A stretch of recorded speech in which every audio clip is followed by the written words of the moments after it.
Hello and welcome to the first episode of the new year here at 101 Sports. My name is Matt Holzapfel. And I'm Andrew Vendelis. We are more than excited to kick off this new year of one-on-one. So let's get started right away with the quick hitters. Defending NASCAR championship team Furniture Road Racing announced last week that 2018 would be their final season competing in the Monster Energy NASCAR Cup Series due to difficulties in finding a sponsor to replace the departing 5-Hour Energy, a much higher price for the team's alliance with Joe Gibbs Racing, and team owner Barney Visser's health problems. Champion driver Martin Truex Jr. and crew chief Cole Pearn are both expected to wear number 19 for Gibbs in 2019. With this season's playoffs about to begin, how does the news of Furniture Row's closure impact the hopes for Truex and number 78 team to go out as back-to-back champions? Well, first of all, it makes it hard because you have to focus on something other than, losing those jobs, those 61 jobs. So these are people who are currently employed, right? But they're looking for jobs starting at the end of the season, which is November. Yeah, so you have to focus, right? Yeah, loses their focus on that. So it's a distraction, especially not only for the crew, but also for Martin Truex as well, because he's got to start looking for his future now and finding a new crew I'll say this in the defense of the team. They're used to the underdog role. Last year, no one expected them to win, and they did. So I think this year they're even more of an underdog because they have this whole thing looming over them. But are they really underdogs if their expectations are so high? You have everyone, even Truex's friend Dale Earnhardt, saying that he's got a lot of success coming up, but it's even going to be tough for him. So when you have someone who recently retired like Earnhardt and such a legend in the business saying that he has these high expectations for Truex and the team, it's not good because they can only do so much and they're bound to fail. I think it's a mental thing. We could definitely see it impact them this season. Definitely. Los Angeles Angels two-way star Shohei Ohtani recently found out he will require Tommy John surgery. Instead of undergoing treatment on the elbow, Ohtani and the Angels have elected to have him finish out the season as their designated hitter.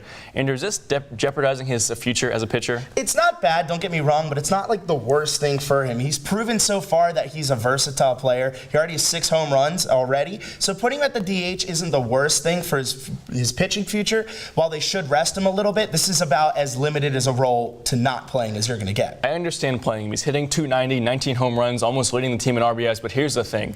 There are 3 games left, or they are 3 games away from being eliminated from the wild card spot with 20 games left, or less than 20 games on the season. Yankees and Athletics are going to be the wild card team. So at this point, what are you playing for when you're playing Ohtani? You're just wasting his potential, I think. And he's young, too. I disagree, though, because, it gives him exposure there, and it doesn't necessarily mean he has to stop pitching in the future. After this season, whenever it does end for them, wild card or not, it gives him time to go and rehab his arm, but also it still gives him time to play in a much more competitive setting like September and October. I think it all comes down to how they want to use him in the future, whether it's pitching or hitting. But the problem is this is a grade 2 sprain. It could become a grade 3 tear, which will absolutely require surgery. That's my fear. It becomes worse. So your fear is more about just don't wear it down when it's already bad? Exactly. It could get worse, and that would spell disaster for Ohtani and the Angels. Certainly a rough road ahead for the Angels. In August, the Lakers and Luol Deng reached a buyout agreement after playing in only 1 game for LA last season. Now, this might not normally be big news, but this buyout increases the Lakers' cap room ability from $25 million to the $38 million.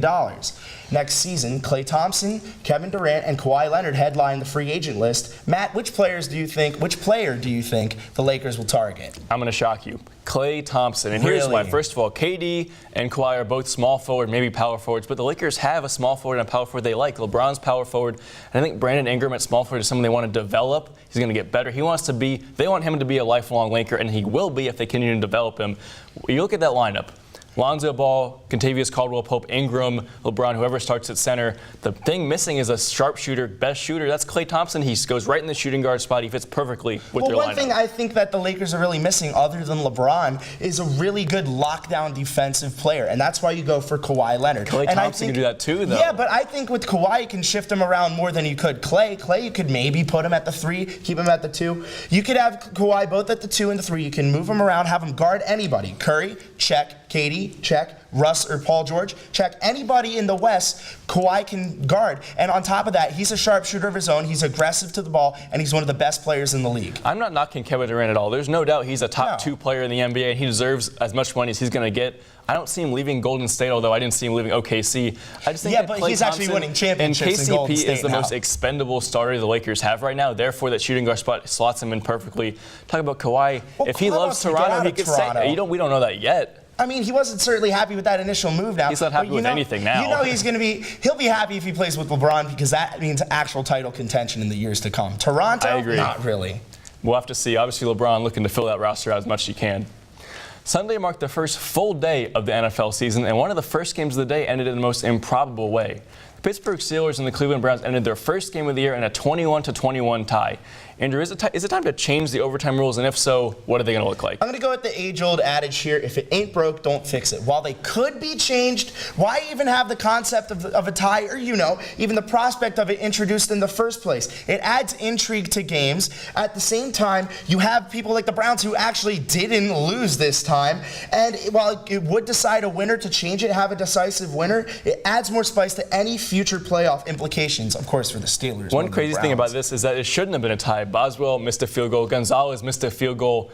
I don't know how this ended in a tie. Yeah, it's embarrassing for both teams. A couple years ago when we had a tie between Arizona and Seattle, both of the kickers there missed field goals too. It adds that extra sense of pressure, and it gives them something to play for, and it's an intriguing ending that we don't get to see nowadays. What I would do is I would have one untimed period, much as the way college football does it, but I wouldn't start at the 25 because kickoffs and punt returns are so important in the NFL. No ties. You just play till one team scores, the other one doesn't. No repeats of Packers-Cardinals a couple years ago in the playoffs.